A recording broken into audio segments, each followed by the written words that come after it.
Price be to Jesus Christ and blessed Virgin Mary. Welcome back to Catholic വകബി. ഞാൻ ആഷിഖ് ജോയ്. ഇന്ന് ഞാൻ സംസാരിക്കാൻ ആഗ്രഹിക്കുന്നത് ജൂലൈ 1-ാം തീയതി, ഈ വർഷം ജൂലൈ 1-ാം തീയതി സഭയിൽ വലിയൊരു സംഭവം നടക്കാൻ പോവുകയാണ്. ഒരുപക്ഷെ നിങ്ങൾ വാർത്തകളിലൂടെയൊക്കെ കേട്ടിട്ടുണ്ടാവാം. അത് SSPX കമ്മ്യൂണിറ്റിയുടെ എക്സ്കമ്മ്യൂണിക്കേഷൻ സാധ്യതകളെ പറ്റിയിട്ട് വത്തിക്കാൻ മുന്നറിയിപ്പ് തരുന്നുണ്ട്. സോ അറിയാത്തവർക്ക് വേണ്ടിയിട്ടാണ് ഞാൻ വളരെ ഷോർട്ടായിട്ട് ഈ കാര്യം പറയാൻ വേണ്ടിയിട്ട് ആഗ്രഹിക്കുന്നത്. സോ അതിലോട്ട് വരുന്നതിന് മുൻപ് as usual let us begin with a prayer. Pater noster, qui es in calis, sanctificetur nomen tuum, adveniat regnum tuum, fiat voluntas tua, sicut in cielo et in terra, panem nostrum quotidianum da nobis hodie, et dimitte nobis debita nostra, sicut et nos dimittimus debitoribus nostris, et ne nos inducas in tentationem, sed libera nos a malo. ആമേൻ. അപ്പോൾ arch bishop ലെഫേബ്, ഒരുപക്ഷെ ഇതിനെപ്പറ്റി പഠിച്ചിട്ടുള്ള ആളുകൾക്ക് അവരെ കേട്ടിട്ടുള്ള പേരായിരിക്കാം arch bishop Marcel ലെഫേബ്. ഇദ്ദേഹം 1905 ഫ്രാൻസിലാണ് ഇദ്ദേഹം ജനിക്കുന്നത്. ഇദ്ദേഹം മിഷനറി ആയിട്ട് ആഫ്രിക്കയിലുണ്ടായിരുന്നു. ഈ ആഫ്രിക്കയിലെ ഫ്രഞ്ച് സ്പീക്കിംഗ് സ്ഥലത്തെ അപ്പസ്തോലിക് ഡെലിഗേറ്റ് ആയിരുന്നു ഇദ്ദേഹം. മാത്രമല്ല ഇദ്ദേഹം ഹോളി ഗോസ്റ്റ് ഫാദേഴ്സിൻ്റെ സുപ്പീരിയർ ജനറൽ ആയിരുന്നു. അതായത് വളരെ ശാന്തസുന്ദരമായി സഭയിലെ കാര്യങ്ങളൊക്കെ പൊയ്ക്കൊണ്ടിരുന്ന ഒരു പ്രഭാതം. ഈ സമയത്ത് രണ്ടാം വത്തിക്കാൻ കൗൺസിൽ സംഭവിക്കുന്നു. 1960-കളിൽ രണ്ടാം വത്തിക്കാൻ കൗൺസിൽ നടക്കുന്നു.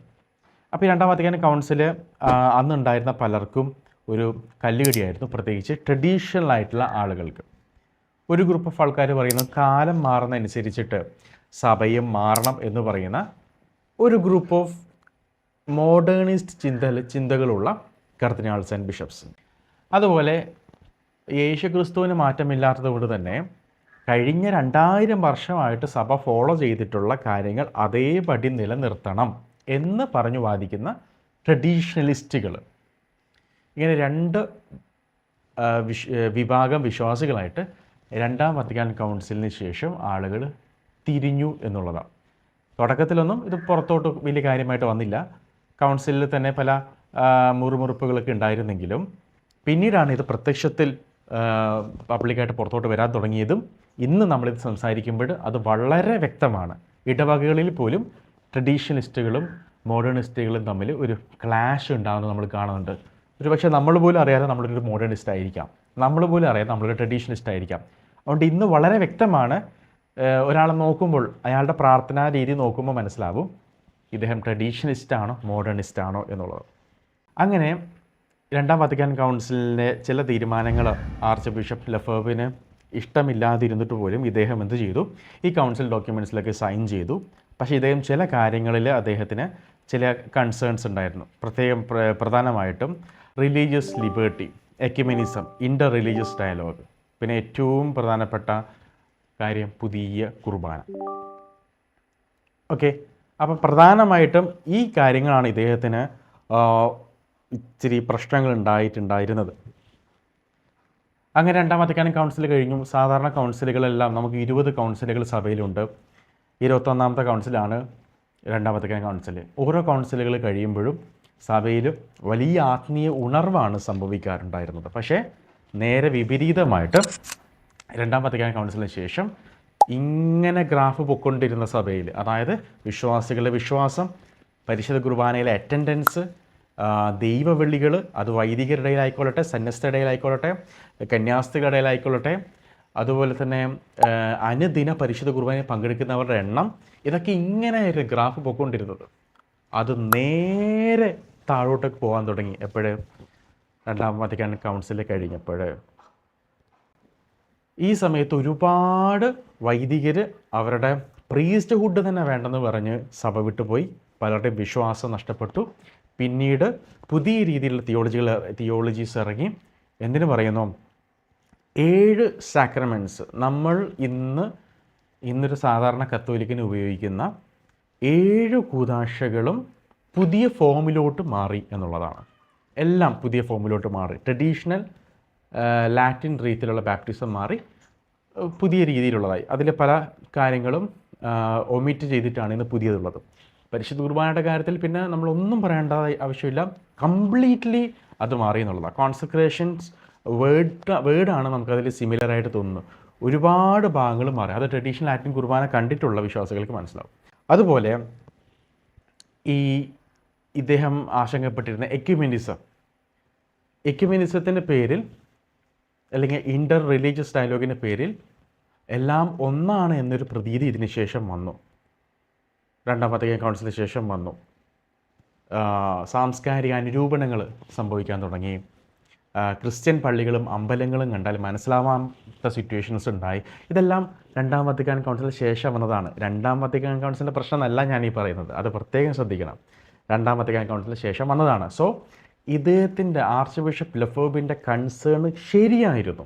ഇദ്ദേഹം ആശങ്കപ്പെട്ടിരുന്ന കാര്യങ്ങൾ എക്യുമെനിസം, ഇൻ്റർ റിലീജിയസ് ഡയലോഗ്സ്, പുതിയ കുർബാനയുടെ കാര്യങ്ങൾ, അതുപോലെ മാർപ്പാപ്പയുടെ അധികാരത്തെക്കാളും കൂടുതലും പ്രാദേശിക സിനഡുകൾക്ക് ബിഷപ്പുമാർക്ക് അധികാരം കൊടുക്കുന്നത് മാർപ്പാപ്പയുടെ അധികാരത്തെ ദുർബലപ്പെടുത്തും എന്നുള്ള ഇദ്ദേഹത്തിൻ്റെ സകലവിധ വാദങ്ങളും 100% ശരിയാണ്. അത് നമ്മൾ കണ്ണുകൊണ്ട് കാണുന്നുണ്ട്. എന്തിനു പറയുന്നു? വണക്കമാസം പ്രാർത്ഥന ഒരുപക്ഷെ നിങ്ങൾ മെയ് മാസം പ്രാർത്ഥിക്കുന്ന ആളുകളാണെങ്കിൽ നിങ്ങൾ ഏതെങ്കിലും ഒരു ദിവസം പ്രാർത്ഥിക്കുന്ന പ്രാർത്ഥനയിൽ നിങ്ങൾ വായിച്ചിട്ടുണ്ടാവും, അതിൽ പറയുന്നുണ്ട് രണ്ടാം വത്തിക്കാൻ കൗൺസിലിന് ശേഷം പരിശുദ്ധ അമ്മയോടുള്ള ഭക്തി കുറഞ്ഞിട്ടുണ്ടെന്ന്. സഭ ഇറക്കണ പുസ്തകമാണ്. അതിൽ തന്നെ സഭ സമ്മതിക്കുന്നൊരു കാര്യം. അത് വളരെ റയറായിട്ട് ഇങ്ങനെ സമ്മതിക്കാറുള്ളൂ. അപ്പോൾ ഇങ്ങനെ രണ്ടാം വത്തിക്കാൻ കൗൺസിലിനെ പറ്റിയിട്ട് ആഗോള സഭ മുഴുവനും പ്രശ്നങ്ങളും ഉയർന്നു വരുന്ന സമയം. ഈ സമയത്ത് ഒന്നാലോചിച്ച് നോക്കണം, ആ 1960-കൾ 70-കൾ വരെ ഉണ്ടായിരുന്ന പരിശുദ്ധ കുർബാന മാറിയിട്ടാണ് ജനാഭിമുഖ കുർബാനയിലോട്ട് വരുന്നത്. അതും ഒരു 10-45 മിനിറ്റ് നീണ്ടുന്ന കുർബാന 20 മിനിറ്റായിട്ട് ചുരുക്കിയിട്ടാണ് തരുന്നത്. അപ്പോൾ അതിലൊരുപാട് കാര്യങ്ങൾ എടുത്തു മാറ്റപ്പെട്ടിട്ടുണ്ട്. നിങ്ങൾ ജസ്റ്റ് ട്രഡീഷണൽ ലാറ്റിൻ മാസ് എന്ന് സെർച്ച് ചെയ്താൽ നിങ്ങൾക്ക് യൂട്യൂബിൽ ഇത് കുർബാന കാണാം. എന്നിട്ട് നിങ്ങൾ ഇന്നത്തെ സാധാരണ ഇംഗ്ലീഷ് ലാറ്റിൻ കുർബാന അല്ലെങ്കിൽ മലയാളം ലാറ്റിൻ കുർബാന കാണുമ്പോൾ നിങ്ങൾക്ക് മനസ്സിലാവും എന്തുമാത്രം കാര്യങ്ങൾ എടുത്ത് മാറ്റിയിട്ട് ഉണ്ട് എന്നുള്ളത്. അപ്പം ഒന്നാമത്തെ പോയിന്റ് ഇതാണ്, ആർച്ച് ബിഷപ്പ് ലെഫോബിൻ്റെ കൺസേൺ എല്ലാം ശരിയായിരുന്നു. രണ്ടാമത്, ഈ രണ്ടാം വത്തിക്കാൻ കൗൺസിലിന് ശേഷം ഇങ്ങനെ വിശ്വാസം കുറഞ്ഞു വരുന്ന സിറ്റുവേഷനുകളിൽ അന്ന് ഈ ട്രഡീഷണൽ കുർബാനയും ട്രഡീഷണൽ സാക്രമെൻസും സ്വീകരിച്ചിട്ടുള്ള യൂത്ത് പിള്ളേർ പറഞ്ഞു, ഞങ്ങൾക്ക് ഈ പുതിയ മാറ്റങ്ങളൊന്നും ഉൾക്കൊള്ളാൻ തൽക്കാലം സാധിക്കത്തില്ല, ഞങ്ങൾക്ക് ട്രഡീഷണൽ രീതിയിലുള്ള കുർബാന തന്നെ ഫോളോ ചെയ്യണം, ട്രഡീഷണൽ രീതിയിലുള്ള പഠനങ്ങൾ വേണം, ട്രഡീഷണൽ രീതിയിലുള്ള ഓർഡിനേഷൻ ഞങ്ങൾക്ക് വേണം എന്ന് ഒരു ഗ്രൂപ്പ് ഓഫ് യൂത്ത് പിള്ളേർ വന്നിട്ട് പറയാൻ തുടങ്ങിയപ്പോൾ നമ്മുടെ ആർച്ച് ബിഷപ്പ് ലെഫേബ് എന്ത് ചെയ്തു? സ്വിറ്റ്സർലൻഡിലെ, ഇതിൻ്റെ പ്രൊണൗൺസിയേഷൻ ഒന്നും കറക്റ്റ് ആയിരിക്കണമെന്നില്ല കേട്ടോ, ഫ്രിബോഗ് എന്ന് പറയുന്ന രൂപതയിലെ ബിഷപ്പ് ഫ്രാങ്കോയിസ് എന്ന് പറയുന്ന ബിഷപ്പ് എന്ത് ചെയ്തു? ആർച്ച് ബിഷപ്പ് ലെഫേബിന് പെർമിഷൻ കൊടുത്തു ഒരു സെമിനാരി തുടങ്ങാൻ വേണ്ടിയിട്ട്. അങ്ങനെയാണ് society of saint Pius the 10th SSPX November 1, 1970-കളിൽ ഇദ്ദേഹം സ്ഥാപിക്കുന്നത്. അപ്പം അവിടെയുള്ള ഒരു ബിഷപ്പിൻ്റെ പെർമിഷനോട് കൂടിയാണ്, എല്ലാം സഭാപരമാണ്, എല്ലാം കൃത്യമാണ്, ഒരു വിഷയവുമില്ല. അപ്പോൾ ഇദ്ദേഹത്തിൻ്റെ മെയിൻ ലക്ഷ്യം, ആർച്ച് ബിഷപ്പ് ലെഫേബിൻ്റെ മെയിൻ ലക്ഷ്യം എന്ന് പറഞ്ഞാൽ traditional theology, traditional spirituality, traditional liturgy അത് മെയിൻറ്റെയിൻ ചെയ്യുക. അതുപോലെ തന്നെ ട്രഡീഷണൽ ഈ ഓർഡിനേഷൻസ്, അതുപോലെ ട്രഡീഷണൽ പരിശുദ്ധ കുർബാന, അതായത് ട്രഡീഷണൽ ലാറ്റിൻ മാസും മുന്നോട്ടേക്ക് അർപ്പിക്കാൻ വേണ്ടിയിട്ട് വൈദികരെ ഉണ്ടാക്കിയെടുക്കുക. ഇതായിരുന്നു ഇദ്ദേഹത്തിൻ്റെ ലക്ഷ്യം. എന്നാൽ അസാധാരണമായ വിധത്തിൽ മറ്റ് സെമിനാരികളിലുള്ളതിനേക്കാളും കൂടുതൽ യൂത്ത് പിള്ളേർ ഈ സെമിനാരിയിൽ കയറുന്നത്, അഡ്മിഷൻ എടുക്കുന്നത് വത്തിക്കാൻ്റെ ശ്രദ്ധയിൽപ്പെട്ടു. അങ്ങനെ 1974 എക്കോണിലെ ഈ സെമിനാരിയിൽ വത്തിക്കാനിലെ ഒഫീഷ്യൽസ് വന്ന് കാര്യങ്ങൾ നിരീക്ഷിച്ച് അവരൊരു പണി കൊടുത്തു. ഇവിടെ ഡിവിഷനാണ് പഠിപ്പിക്കുന്നത്, ഇവിടെ സഭയിൽ ഡിവിഷൻസ് ഉണ്ടാക്കാനാണ് പഠിപ്പിക്കുന്നത്. അതുകൊണ്ട് തന്നെ ഈ പറയുന്ന സെമിനാരിക്കുള്ള അഫിലിയേഷൻ എന്ന് നമുക്ക് വേണമെങ്കിൽ പറയാം, വത്തിക്കാൻ എന്ത് ചെയ്തു? പിൻവലിച്ചു. അവിടുത്തെ ബിഷപ്പിനോടും പറഞ്ഞു, അവിടുത്തെ ബിഷപ്പ് എന്ത് ചെയ്തു? ഈ സഹായം പിൻവലിച്ചു. ആർച്ച് ബിഷപ്പ് ലഫേബിന് കൊടുത്തിട്ടുള്ള ഈ പെർമിഷനും പിൻവലിച്ചു. അങ്ങനെ 1974 വത്തിക്കാൻ്റെ ഈ ഇടപെടലോടുകൂടെ ഈ സെമിനാരിയായിട്ട് വത്തിക്കാൻ യാതൊരുവിധ കണക്ഷനും ഇല്ല എന്നുള്ളൊരു സിറ്റുവേഷൻ വന്നു. അങ്ങനെ 1975 ഇത് കംപ്ലീറ്റ് ആയി. ഈ സെമിനാരിയായിട്ട് സഭയ്ക്ക് യാതൊരുവിധ ബന്ധമില്ല എന്ന സിറ്റുവേഷനിലോട്ട് കാര്യങ്ങളെത്തി. പക്ഷേ ആർച്ച് ബിഷപ്പ് ലഫേബ് ഇവിടം കൊണ്ട് അദ്ദേഹം നിർത്തിയില്ല. അദ്ദേഹം ഈ സെമിനാരി തുറന്ന് ക്ലാസ്സുകൾ എടുക്കാൻ തുടങ്ങി, വൈദികരെ രൂപപ്പെടുത്താൻ തുടങ്ങി, ട്രഡീഷണൽ ആത്മാസ് അർപ്പിക്കാൻ തുടങ്ങി. അദ്ദേഹം ആ സമയത്ത് ഈ ട്രഡീഷണലിസ്റ്റുകളുടെ ഒരു ധീര പോരാളിയായിരുന്നു. 1988 ഇദ്ദേഹം ഒരു കടും കൈ ചെയ്തു. ഇവിടെ നിന്നാണ് എന്നെ സംബന്ധിച്ച് ആർച്ച് ബിഷപ്പ് ലഫേബിന് തെറ്റുപറ്റാൻ തുടങ്ങിയത് എന്നാണ് എന്നെ സംബന്ധിച്ച് എൻ്റെ വ്യക്തിപരമായിട്ടൊരു അഭിപ്രായം. 1988 അപ്പോൾ ഈ 88 വരെ ഈ റോമും ഇദ്ദേഹമായിട്ട് ഇങ്ങനെ ടെൻഷൻ ഇങ്ങനെ കൂടി വരുവാണ്. അതിൻ്റെ ഏറ്റവും പീക്കിൽ 1988 ഇദ്ദേഹം എന്ത് ചെയ്തു? 4 വൈദികരെ ഇദ്ദേഹം ബിഷപ്പായിട്ട് ഉയർത്തി. നമുക്കറിയാം മാർപ്പാപ്പയുടെ പെർമിഷൻ ഇല്ലാതെ ഇത് ചെയ്യരുത്, അത് എക്സ്കമ്മ്യൂണിക്കേഷൻ തന്നെയാണ്. ഇവിടെയാണ് നമ്മൾ മനസ്സിലാക്കേണ്ട ഒരു കാര്യം, സഭ നമ്മുടേതല്ല, അത് ക്രിസ്തുവിൻ്റേതാണ്. നമ്മൾ അനാവശ്യമായിട്ട് ടെൻഷൻ അടിച്ചതുകൊണ്ടോ നമ്മൾ ഈ പറഞ്ഞതുപോലെ റിബല്യസ് ആയതുകൊണ്ടോ ഒരു കാര്യമില്ല. ഈശോയ്ക്കറിയാം സഭ എങ്ങനെ നോക്കണം. തീർച്ചയായിട്ടും നമുക്ക് ഡ്യൂട്ടി ഉണ്ട്, ഈശോ പഠിപ്പിച്ച കാര്യങ്ങളും സഭയുടെ പാരമ്പര്യമെല്ലാം ഡിഫെൻഡ് ചെയ്യാൻ. പക്ഷേ ഇതിൻ്റെ കൂട്ടത്തിൽ ദൈവം ആഗ്രഹിക്കുന്നൊരു കാര്യമുണ്ട്, അനുസരണം എന്ന് പറയുന്നത്. അപ്പോൾ രണ്ടാം വത്തിക്കാൻ കൗൺസിലിന് ശേഷം വന്നിട്ടുള്ള സാക്രമെൻറ്റ്സ് ഒക്കെ ഇൻവാലിഡ് ആയിരുന്നെങ്കിൽ ആർച്ച് ബിഷപ്പ് ലഫേബ് ചെയ്യുന്നത് ധീരമായ പ്രവൃത്തി ആയിരുന്നു എന്ന് പറയാമായിരുന്നു. പക്ഷേ ഈ സാക്രമെൻറ്റ്സ് എല്ലാം വാലിഡാണ്, പാപ്പസി പോലും വാലിഡാണ്, ഈ കുദാശകളെല്ലാം വാലിഡാണ്. കാരണം 1970 ശേഷം പുതിയ കുർബാന വന്നതിന് ശേഷം എത്ര ദിവ്യകാരുണ്യ അത്ഭുതങ്ങൾ നടന്നു, നടന്നു. ഈ കഴിഞ്ഞ 2020-നും 2026-നും ഇടയിലുള്ളത് മാത്രം നമ്മൾ എടുക്കുക, എത്ര ദിവ്യകാരുണ്യ അത്ഭുതങ്ങൾ നടന്നു. സോ യുക്രിസ്റ്റിക് മിറാക്കിൾ നടക്കുന്നത് എപ്പോഴാണ്? അതിൽ ട്രാൻസ്സബ്സ്റ്റാൻസിയേഷൻ പ്രോസസ്സ് വഴി അപ്പവും മീനും ഈശോയുടെ തിരുശരീരവും തിരുരക്തമായിട്ട് മാറിക്കഴിഞ്ഞ അപ്പത്തിലാണല്ലോ നമ്മുടെ കണ്ണുകൊണ്ട് കാണാൻ പറ്റുന്ന രീതിയിൽ ദിവ്യകാരുണ്യ അത്ഭുതം നടക്കുന്നത്. അപ്പം അതിനർത്ഥം എന്താണ്?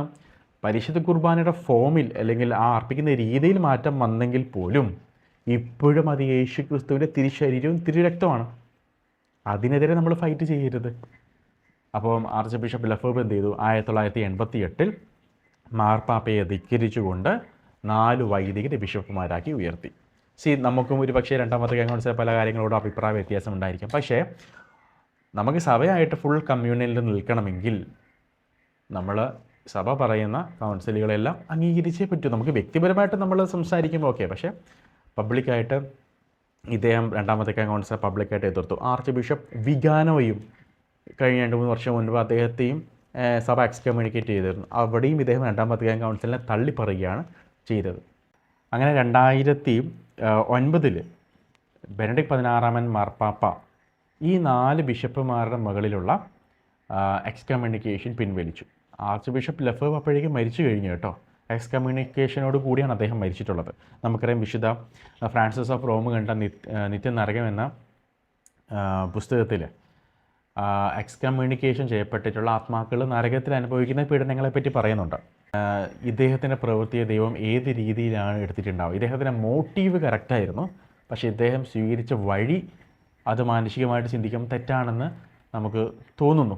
എനിക്ക് വ്യക്തിപരമായിട്ട് അത് തെറ്റാണെന്ന് തോന്നുന്നു. കാരണം അനുസരണമാണ് ഇദ്ദേഹം അവിടെ കാണിക്കേണ്ടിയിരുന്നത്. പ്രത്യേകിച്ച് ജോൺ പോൾ പാപ്പയെ പോലുള്ള പാപ്പയെ ധിക്കരിച്ചുകൊണ്ട് ഇദ്ദേഹം 4 ബിഷപ്പുമാരെ ഒരിക്കലും ഓർഡിനേറ്റ് ചെയ്യാൻ പാടില്ലായിരുന്നു. കാരണം അദ്ദേഹം ഓർക്കേണ്ടിയിരുന്ന കാര്യം സഭ അപ്പോഴും ഈശോയുടേതാണ് എന്നുള്ളതാണ്. അങ്ങനെ ബെനഡിക്ട് പാപ്പ എന്ത് ചെയ്തു? ഈ ആർച്ച് ബിഷപ്പ് ലഫേബ് ഓർഡിനേറ്റ് ചെയ്തിട്ടുള്ള ഈ 4 ബിഷപ്പുമാരുടെ എക്സ്കമ്മ്യൂണിക്കേഷൻ പിൻവലിച്ചു. പക്ഷേ എന്നിരുന്നാലും SSPX കമ്മ്യൂണിറ്റി സഭയായിട്ടുള്ള അവരുടെ കമ്മ്യൂണിയൻ ഒരു ഇറഗുലർ രീതിയിലായിരുന്നു. പിന്നീട് ഫ്രാൻസിസ് പാപ്പ വന്നു കഴിഞ്ഞപ്പോൾ ഫ്രാൻസിസ് പാപ്പ ഒരു ഉത്തരവ് പറഞ്ഞു, കത്തോലിക്കർക്ക് SSPXകാരിൽ നിന്നും SSPXകാരുടെ പരിശുദ്ധ കുർബാന സ്വീകരിക്കാം, അവർ നമുക്ക് കുമ്പസാരിക്കണമെങ്കിൽ അവരുടെ അടുത്ത് പോയിട്ട് കുമ്പസാരിക്കാം. ഈ കത്തോലിക്ക കുർബാന ഇല്ലെങ്കിൽ, നോർമൽ നമ്മുടെ കുർബാന ഇല്ലെങ്കിൽ, കുമ്പസാരിക്കാൻ സാഹചര്യം ഇല്ലെങ്കിൽ ഇവരുടെ അടുത്ത് പോകുന്നതിന് ഒരു കുഴപ്പമില്ല എന്ന് ഫ്രാൻസിസ് പാപ്പ പറഞ്ഞു. ഇപ്പം സംഭവിച്ചിരിക്കുന്ന പ്രശ്നം എന്ന് വെച്ചാൽ ഈ 4 ബിഷപ്പുമാരിലും 2 പേരെ ഇന്ന് ജീവിച്ചിരിപ്പുള്ളൂ. അതിലൊരാൾ മരിച്ചുപോയി, മറ്റൊരാളെ SSPX തന്നെ പുറത്താക്കി. അത് പുറത്താക്കിയത് അനുസരണക്കേട് കാരണമാണ് പുറത്താക്കിയത്. ഇത് തന്നെയാണ് വത്തിക്കാനും ചെയ്തത്. അപ്പോൾ ഇപ്പോൾ 2 ബിഷപ്പുമാർ മാത്രമേ ഉള്ളൂ. അതിൽ വളരെ പ്രായമായവർക്ക്. അപ്പം ഇവർ ഇനി മരിച്ചു കഴിഞ്ഞാൽ ഈ ഓർഡിനേഷൻ ഇനി ആര് നടത്തും? ട്രഡീഷണൽ രീതിയിലുള്ള ഓർഡിനേഷൻ. സോ അതുകൊണ്ട് ജൂലൈ മാസം 1-ാം തീയതി ഇവർ വീണ്ടും 4 വൈദികരെ ബിഷപ്പുമാരായിട്ട് അഭിഷേകം ചെയ്യാൻ പോവുകയാണ്, വത്തിക്കാൻ്റെ പെർമിഷൻ ഇല്ലാതെ. ഇത് ചെയ്യരുതെന്ന് വത്തിക്കാൻ നിരന്തരം ആവശ്യപ്പെട്ടിട്ടുണ്ട്. ചെയ്തു കഴിഞ്ഞാൽ എക്സ്കമ്മ്യൂണിക്കേഷൻ ആയിരിക്കുമെന്ന് മുന്നറിയിപ്പ് നൽകി. ഒരു പക്ഷേ ഈ എക്സ്കമ്മ്യൂണിക്കേഷൻ ബിഷപ്പുമാരിൽ ഒതുങ്ങത്തില്ല. SSPX കൂട്ടായ്മയിലുള്ള സകല വിശ്വാസികളെയും എക്സ്കമ്മ്യൂണിക്കേറ്റ് ചെയ്തേക്കാമെന്ന് ഒരു കരക്കമ്പി കേൾക്കുന്നുണ്ട്. അത് നമുക്കറിയത്തില്ല. എന്നിരുന്നാലും ഈ ബിഷപ്പുമാർക്ക് എക്സ്കമ്മ്യൂണിക്കേഷൻ കിട്ടുമെന്നുള്ള കാര്യം ഉറപ്പാണ്. അതായത് ഓർഡിനേഷൻ ചെയ്യുന്ന ബിഷപ്പുമാരും ആ ഓർഡിനേഷൻ സ്വീകരിക്കുന്ന വൈദികരും ജൂലൈ മാസം 1-ാം തീയതി എക്സ്കമ്മ്യൂണിക്കേറ്റ് ചെയ്യപ്പെടും. അപ്പം ഇങ്ങനെ 1988 ജോൺ പോൾ പാപ്പ ഈ ബിഷപ്പുമാരെ എക്സ്കമ്മ്യൂണിക്കേറ്റ് ചെയ്ത് കഴിഞ്ഞപ്പോൾ പിന്നീട് ആർച്ച് ബിഷപ്പ് ലെഫേബ് മാർപ്പാപ്പയെ അനുസരിച്ചിട്ടല്ല അപ്പോൾ അദ്ദേഹം പിന്നീട് കാര്യങ്ങൾ മുന്നോട്ട് കൊണ്ടുപോകുന്നു. കാരണം എക്സ്കമ്മ്യൂണിക്കേഷൻ ചെയ്യപ്പെട്ട് കഴിഞ്ഞു അദ്ദേഹം. അപ്പോൾ ഈ SSPXയിലുള്ള കുറേ വൈദികർ SSPX കമ്മ്യൂണിറ്റിയിൽ നിന്നും ഇവർ പുറത്തോട്ടേക്ക് എത്തി. അപ്പോൾ ഈ SSPX കമ്മ്യൂണിറ്റിയിലുള്ള കുറേ വൈദികർ ഈ കമ്മ്യൂണിറ്റിയിൽ നിന്നും പുറത്തോട്ടേക്ക് വന്ന് മാർപ്പാപ്പയുടെ അടുത്ത് പോയി കാര്യങ്ങൾ അവർ പ്രസൻറ്റ് ചെയ്തു. അതായത് അവർക്ക് ട്രഡീഷണൽ ആയിട്ടുള്ള കാര്യങ്ങൾ ഫോളോ ചെയ്യണം, പക്ഷേ അവർ രണ്ടാമത്തെ കൗൺസിൽ അംഗീകരിക്കുന്നു, മാർപ്പാപ്പയുടെ അധികാരത്തെ അംഗീകരിക്കുന്നു എന്ന് പറഞ്ഞതുകൊണ്ട് with the permission of saint John Paul II അവർ ഒരു പുതിയൊരു കമ്മ്യൂണിറ്റി രൂപീകരിച്ചു. അതാണ് FSSP, അതായത് fraternity of saint Peter. SSPX saint Pius X പേരിലുള്ളതാണ്. ഇത് സെൻറ്റ് പീറ്ററിൻ്റെ പേരിലുള്ളതാണ് FSSP. ഈ FSSP ഒരു ഫൗണ്ടർ ഉണ്ടോ എന്ന് ചോദിച്ചാൽ ഒരു ഫൗണ്ടറായിട്ടില്ല. SSPXയിൽ നിന്നും പുറത്തു വന്ന വൈദികർ രൂപീകരിച്ചിട്ടുള്ളതാണ് FSSP എന്ന് പറയുന്നത്. ഈ FSSP ആണ് ഇന്ന് നമ്മുടെ യൂത്ത് ട്രഡീഷണലിസം അല്ലെങ്കിൽ ട്രഡീഷണൽ സ്പിരിച്വാലിറ്റി ഫോളോ ചെയ്യുന്ന യൂത്ത് ഇന്ത്യയിൽ നിന്നടക്കം FSSPയിൽ പോയി സെമിനാരിൽ പോയിട്ട് ഈ ട്രഡീഷണൽ രീതിയിൽ കാര്യങ്ങൾ ചെയ്യുന്ന വൈദികർ ഉണ്ട്. ആക്ച്വലി ഇതായിരുന്നു ആർച്ച് ബിഷപ്പ് ലെഫേബ് ചെയ്യേണ്ടത്. ഇപ്പോൾ എന്തെങ്കിലും പ്രശ്നമുണ്ടോ? ഇല്ല. അവർക്ക് ട്രഡീഷണലായിട്ട് കുർബാന അർപ്പിക്കാനുള്ള പെർമിഷൻ ഉണ്ട്. ട്രഡീഷണൽ രീതിയിലുള്ള തിയോളജിയാണ് അവിടെ പഠിപ്പിക്കുന്നത്. ആകെയുള്ളൊരു കാര്യം 8-ാം വത്തിക്കാൻ കൗൺസിലിനെയും മാർപ്പാപ്പയുടെ അധികാരത്തെ അവർ അംഗീകരിക്കുന്നുണ്ട്. അവർക്ക് ഒരു പ്രശ്നവും സംഭവിക്കുന്നില്ല എന്നുള്ളതാണ്. ഇതായിരുന്നു ആർച്ച് ബിഷപ്പ് ലെഫേബ് ചെയ്യേണ്ടിയിരുന്ന ഒരു കാര്യം. പക്ഷേ നിർഭാഗ്യവശാൽ ആ സമയത്ത് അദ്ദേഹം ചെയ്തില്ല. അതുകൊണ്ട് വിധിക്കാൻ ഞാൻ ആളല്ല. നമുക്കറിയത്തില്ല അദ്ദേഹത്തിന് ആത്മാവിന് എന്ത് സംഭവിച്ചു എന്നുള്ളത്. കാരണം അദ്ദേഹത്തിൻ്റെ മോട്ടീവ് ശരിയായിരുന്നു, പക്ഷേ അദ്ദേഹത്തിൻ്റെ വഴി തെറ്റിപ്പോയി എന്നുള്ളതാണ് എൻ്റെ വ്യക്തിപരമായിട്ടുള്ളൊരു അഭിപ്രായം. പരിശുദ്ധ നമ്മൾ പ്രാർത്ഥിച്ചുകൊണ്ട് നമുക്ക് അവസാനിപ്പിക്കാം. ആവേ മരിയ ഗ്രാസിയ പ്ലേന ഡോമിനസ് തേക്കും ബെനഡിക്താത്തു ഇൻ മുളിയേരിബൂസ് എറ്റ് ബെനഡിക്റ്റൂസ് ഫ്രുക്തൂസ് വെൻട്രീസ് തു യേസൂസ് സാങ്ക്ത മരിയ മാതർ ദൈ ഓരാ പ്രോ നോബിസ് പെക്കാത്തോരിബൂസ് നുങ്കേ തിന്നോര മോർത്തിസ് നോസ്ത്രയാമേൻ വിവ ക്രിസ്റ്റോറെ.